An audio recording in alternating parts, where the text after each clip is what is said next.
to Star Sports video blog. As you can see, usually I'm joined by Luke for these video blogs, but this one's about the Greyhound Derby. Well, Luke claims he has no knowledge at all of greyhound racing, so it's been left to me, unfortunately. I was going to be joined by Tommy Warner, who's our real greyhound expert in the office, but unfortunately he's got stage fright, so left to me to go through it myself, I'm afraid. There we go. Anyway, we've got our anti-post favourite is Taylor Sky, last year's winner, 13-2, trained by Charlie Lister. He knows how to win the Derby twice. Charlie done it with Rapid Ranger a few years ago, but 13-2, plenty short enough for me, I think. It's one we certainly want to take on. We've not laid it really in the book. At the price, I think we're quite happy to lay it at 13-2. He's been very lightly raced since last year's Derby, been kept under wraps throughout most of winter. Just, I think, you know, he's got a bit of lids running, early pace dog, was an unfancied 10-1 shot last year when he won his semi-final. Broke the track, won Hoodoo in the final, but for me, at the price, we'll certainly be keen to take him on. Our two second favourites are Eden Star at 10-1 and Residential JFK.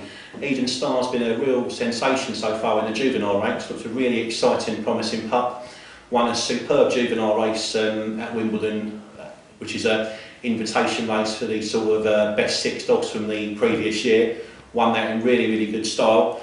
But he's been cramping up in a couple of his trials, and his last 2 trials at Wimbledon haven't been all that good. He's definitely an exciting prospect, but again, 10-1, probably about the right price for me. Wouldn't be a backer, wouldn't really want to land at that price, that's about right. JFK for Dolores Ruth, the Irish dog, bring come over last year with a big reputation, was an anti-post favourite for the majority of Derby, and then got knocked out in the quarter-finals at odds on.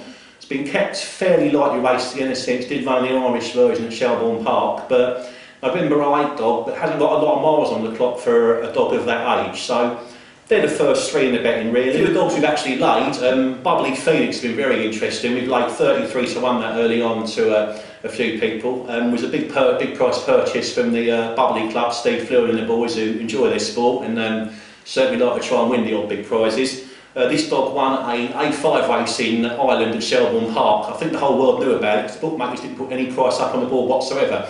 They paid a hell of a lot of money for them after that. It looked an expensive purchase at the time, but then he went out and won a top grade event at Shelbourne and has been lightly raced over here, had a couple of decent trials, very fast trial the other day, and has definitely been kept fresh for the Derby. We laid him at 33-1, he's now a 16-1 chance with us, so again, quite lightly raced, obviously a very exciting dog for the future. Shelbourne Jeff, we've also seen some support for that, 50-1, we've laid 40-1 now, and a dog who was formerly called Coulavani Pedro, now known as JT Pedro. We laid that at 25-1, that's now a 20 chance.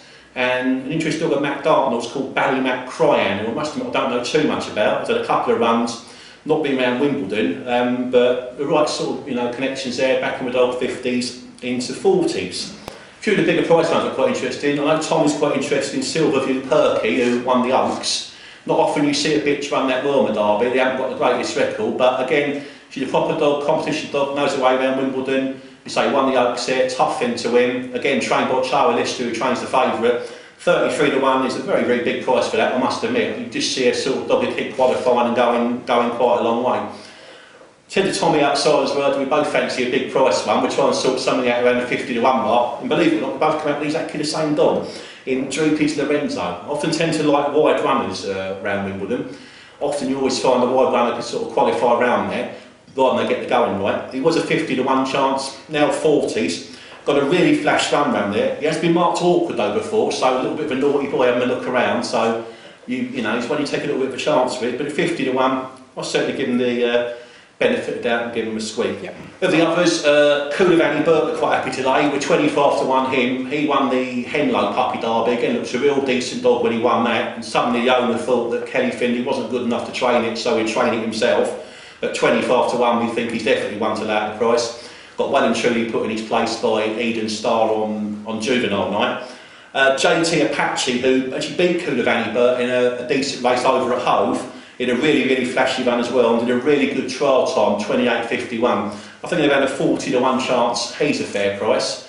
So we can't rule out Barefoot All-Star, who won the Scottish Derby for Paul Hennessy. He's 25-1. Not had a trial at Wimbledon, but he runs in a race where 5 qualify, so in theory to me that should mean he should get a virtual trial by having a race first time round. So a lot of these first round heats are very, very easy, and dogs just tend to have the run and get round in the first round heats. Our little fancies, Sylvie Perky, we think it's a fair price, 33 to 1, would go well. Droopy's Lorenzo again, if you could get 50s, he's only 40s with us, but there's a bit of 50 to 1 knocking about there if you want it. And a very big price on a dog called Bright Radcliffe, who got mentioned this morning in the racing post, got to the final last year. Apparently seems a lot at Wimbledon, trainer says that he doesn't, but he's been kept fresh for this. He won last week, and 100 to 1 for a dog got to the final last year, and will definitely improve, also a big price.